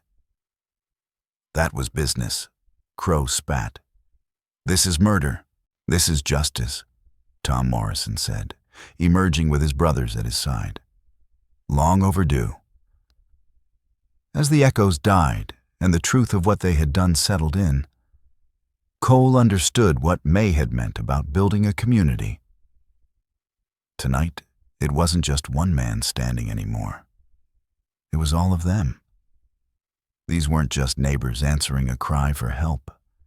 They were men and women who had chosen to stand shoulder to shoulder against the kind of predatory cruelty Silas Crow embodied.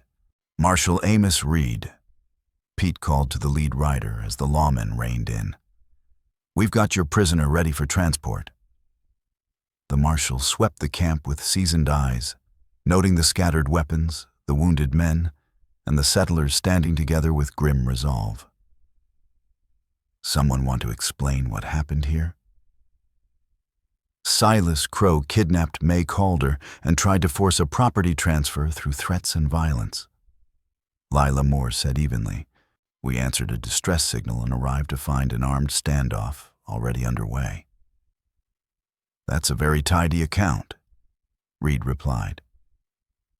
"It's also the truth," Tom Morrison said, stepping forward. "We've got witnesses, proof of the kidnapping, and documents showing Crow's been using fraudulent surveys to steal land all over the territory."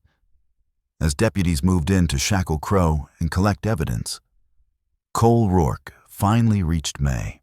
She sat on a fallen beam, checking herself with the calm precision of someone long used to emergencies. "Are you hurt?" Cole asked, dropping to one knee beside her. "Bruised, shaken, still breathing," she said. Then she looked up, tears streaking the dirt on her face. "I heard what you said to him, about Lila Moore, about the mine. I should have told you everything from the start," Cole said quietly. "Yes, you should have," May replied. "But I understand now why you didn't." She took his hand, her grip warm and steady. "I was so angry about the lie that I couldn't see the pain behind it." "You had every right to be angry," he said. "I dragged you into something you never asked for. Or maybe you fell in love despite yourself," May said softly, "and didn't know how to square that with your hunger for justice." Before he could answer, she reached into her coat and drew out a small bundle wrapped in cloth. "I brought this for you." She unfolded it to reveal a plain wooden ring, carefully shaped and etched with tiny roses. "I carved it myself, from a scrap of the oak table you built." It wasn't perfect, but every careful line spoke of patience and devotion. "While I was sitting alone in that clinic, May went on. I realized marriage isn't about starting with perfect honesty. It's about choosing honesty from here on out, especially when it's hard. Cole's hands trembled as he took the ring. Are you saying? I'm saying I want to try again, she said. For real this time. With the truth between us and this community around us. She nodded toward the settlers helping the marshal document Crow's crimes. We built something here, Cole. Something bigger than the two of us. And forgiveness? He asked. Trust? Love? May smiled, and it felt like dawn after a long winter night. Love covers a lot if we let it. And I choose to let it. As Cole slipped the wooden ring onto his finger beside his old band, 16 years of anger and grief finally began to loosen their grip. The past was carved in stone, but the future was still theirs to shape. Together, with truth, and with a community that had proven itself stronger than one man's evil. Nearby, the iron bell stood silent on its post. Its work done. Tomorrow they would return to the house on Widow's Peak and begin again. Not with revenge, but with healing and a life built by choice. That night, ringed by friends beneath a sky crowded with stars, they had one another, and the quiet promise of something better than either had ever dared to hope for alone. Spring arrived early on Widow's Peak that year, as if the mountain itself were celebrating the end of winter and the beginning of new life. May Calder stood in the doorway of their rebuilt kitchen, watching Cole Rourke carve toys for the 3 children who now called their house home. Jenny, orphaned when fever claimed her parents. Michael, whose family had perished in a wagon wreck. And little Tom, found wandering the territory after Apache raiders destroyed his settlement. The small wooden horse Cole was finishing would join dozens of others tucked into a special chest in the children's room. Each toy was different, shaped with the patient devotion of a man who had finally found the family he was meant to build. Not the family of blood he once imagined, but something deeper and chosen, formed by love instead of obligation. Papa Cole. Jenny called from the kitchen table, where she practiced her letters. At 7, she was the eldest and had appointed herself teacher and guardian to the younger 2. Can you help me with this word? Cole set down his carving and leaned over her shoulder. That's community, little one. It means people who choose to take care of each other. Like us? She asked. Exactly like us. The house had been rebuilt after a kitchen fire the previous fall, not Silas Crow's doing. Just a plain accident that could have ruined them if not for the people they'd helped bring together. Within hours of the bell's urgent call, neighbors arrived with water, tools, and willing hands. The damage was mended within a week, and the new kitchen was better than the old. The fire taught them the difference between a house and a home. Walls could burn, but what they had built, the love, the trust, the web of neighbors bound together, couldn't be destroyed. Mrs. Boone, Michael said, using the formal title he preferred despite their gentle insistence on Mama and Papa. At 5, he was still finding his footing after loss, but he was healing. When will the new baby get here? May's hand drifted to her still flat belly. The pregnancy had come as a shock. The doctor in Silverton said that sometimes women who believe themselves barren could conceive after years, especially once old injuries had time to mend. She and Cole had cried together when they learned, overwhelmed by the grace of it. Not for a while yet, May told Michael, but when the baby comes, we'll need your help. Or them, little Tom added gravely. Could be twins. Edna Hale had twins. Cole met May's eyes over the children's heads, joy and awe mingling on his face. At 42, He never thought he'd wait for his own child again. At 35, May had let go of the dream of carrying a baby. Now they planned a future that held both the children they'd chosen and the child growing beneath her heart. "Speaking of babies," May said, "I need to check on the Morrison family. Mary's due any day now, and first births can surprise you." Her practice had grown with the town. May now ran a proper clinic, stocked with equipment bought by grateful patients who could finally pay for good care. Still, she made house calls, still carried her old leather bag, still treated anyone in need. "Take the children with you," Cole said, smiling. They could use the exercise, and Jenny had been eager to practice her midwifery skills. It had become their habit to involve the children in the work of the wider settlement, teaching them that helping others was not charity, but the bedrock of a decent society. Jenny showed a natural gift for healing. Her small hands gentle, her attention sharp as she absorbed instructions. Michael, on the other hand, gravitated toward carpentry, spending long afternoons beside Cole Rourke, learning how to fit joints and shape boards into things meant to endure. Even little Tom, despite his years, possessed an uncanny talent for calming frightened animals and injured people alike.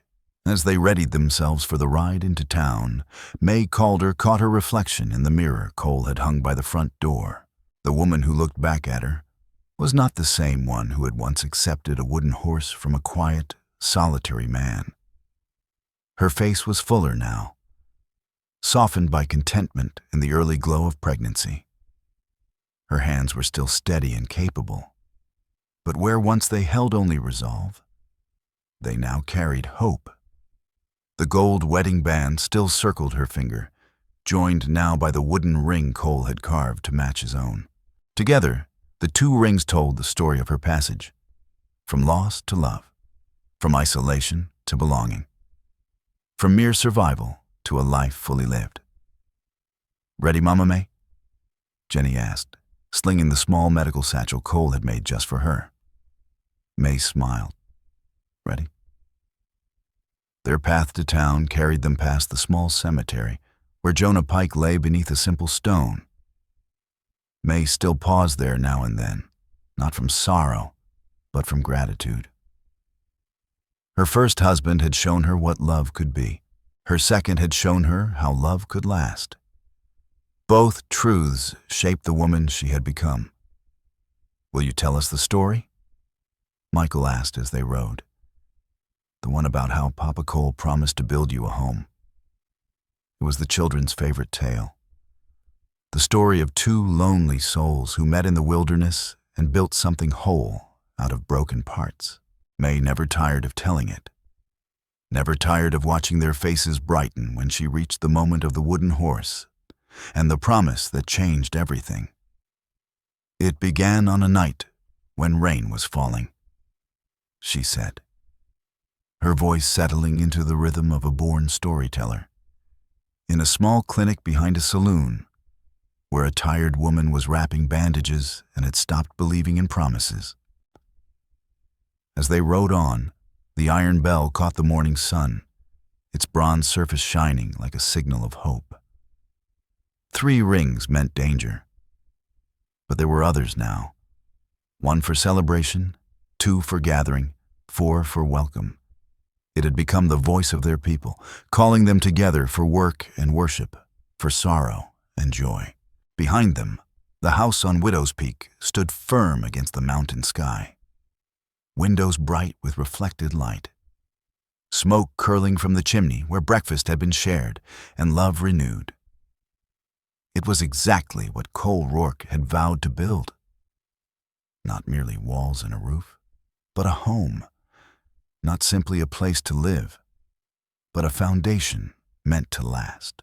And around that foundation, they had raised something even rarer than either had imagined.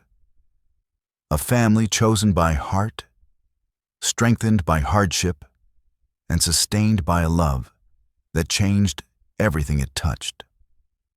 The wooden horse in Cole's workshop would be finished that evening, ready to join the others in the chest that held the dreams of children who had learned that families, like houses, are built piece by careful piece. When their own child arrived, he or she would be welcomed into a household rich with love, into a community ready to lend its strength, and into the arms of parents who understood that the greatest promises are not kept once, but honored every day. Some people spend their whole lives waiting for a single promise to be fulfilled. May Calder and Cole Rourke had learned that the secret was not in waiting, but in choosing to build, to love, and to stand together against whatever storms might come. In that choosing, they found something worth more than silver or gold. A home set on foundations strong enough to endure. Finally, let me send my deep thanks to you. Thank you for listening. If this story has touched your heart, I invite you to stay with us to discover more true tales of the Wild West. Stories that honor resilience, tenderness, and the spirit that God placed in those who blaze the trail. Subscribe, share, leave your thoughts in the comments, and join us once again to journey across this untamed land. Thank you. Aviso legal. Disclaimer. These stories are crafted purely for entertainment and may contain imaginative additions or dramatic interpretations inspired by old frontier eras. We use AI-based resources, voice, imagery, and drafting, as part of our creative process. But every final detail is carefully reviewed and shaped by human effort to preserve emotional depth and authenticity. We strictly follow YouTube's rules regarding AI-generated content and refrain from deep fakes, altered identities, or misleading representations. All images, sounds, and related materials are lawfully obtained. Please do not reuse, modify, or distribute any portion of this content without written permission. Thank you for valuing creativity, respect, and original work.